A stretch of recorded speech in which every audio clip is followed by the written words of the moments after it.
Captain Geo présente. Partie 2 d'Histoire.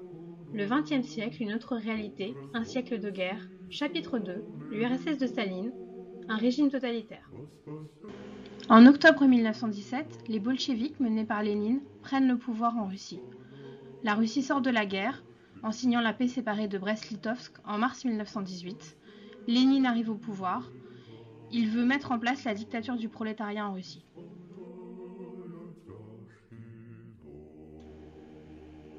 Le régime politique mis en place par Lénine est communiste.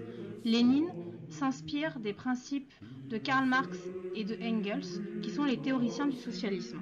Il désire abolir la propriété et créer une société sans classe pour mettre en œuvre la dictature du prolétariat.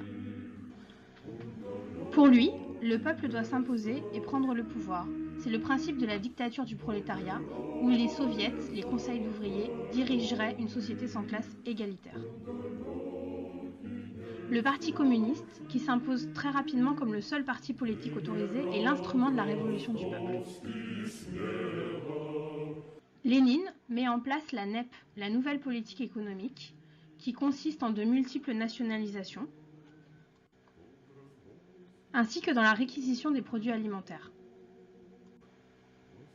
En 1922, l'URSS est créée. C'est une fédération d'États regroupant la Russie et ses voisins. Elle signifie Union des républiques socialistes soviétiques.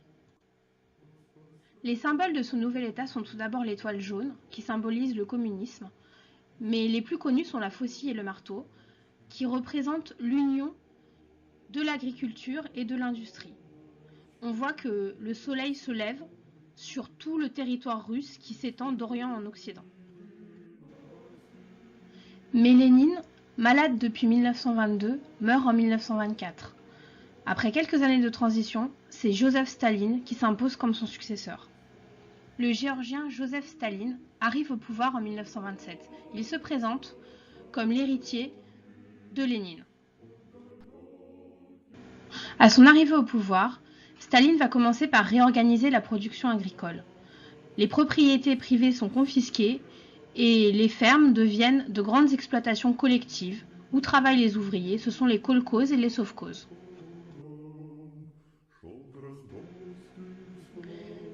Les paysans riches, les koulaks, qui s'opposent à la collectivisation des terres, sont arrêtés et déportés dans des camps de travaux qu'on appelle les goulags. Staline veut faire de l'URSS une grande puissance économique. Pour cela, il donne la priorité à l'industrie lourde, sidérurgie, acier, charbon. Il fixe des objectifs aux entreprises pour 5 ans, ce sont les plans quinquennaux. Cette politique s'appelle la planification économique. En 1940, l'URSS est devenue la 3e puissance industrielle mondiale. Mais à quel prix?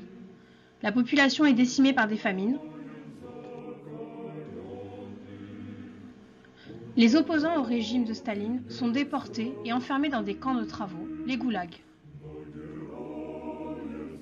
Pour être le seul maître à bord, Staline va éliminer tous ses opposants politiques. Ce sont les purges. Pour cela, de grands procès se tiennent à Moscou entre 1936 et 1938. Ils sont condamnés à mort.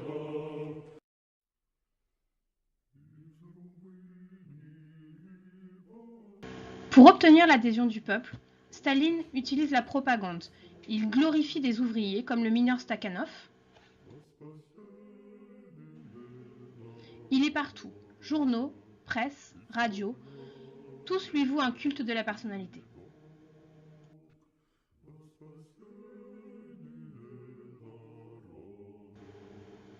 La population est encadrée. Dès leur plus jeune âge, les enfants sont embrigadés dans les jeunesses communistes.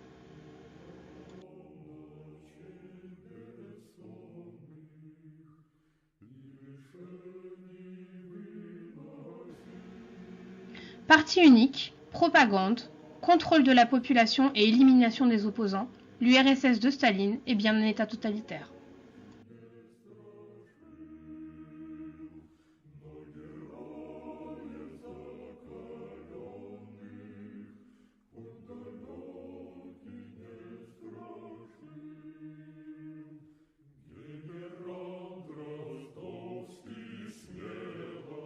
Dans le prochain chapitre, nous étudierons l'Allemagne nazie d'Hitler. Mais Ceci est une autre histoire.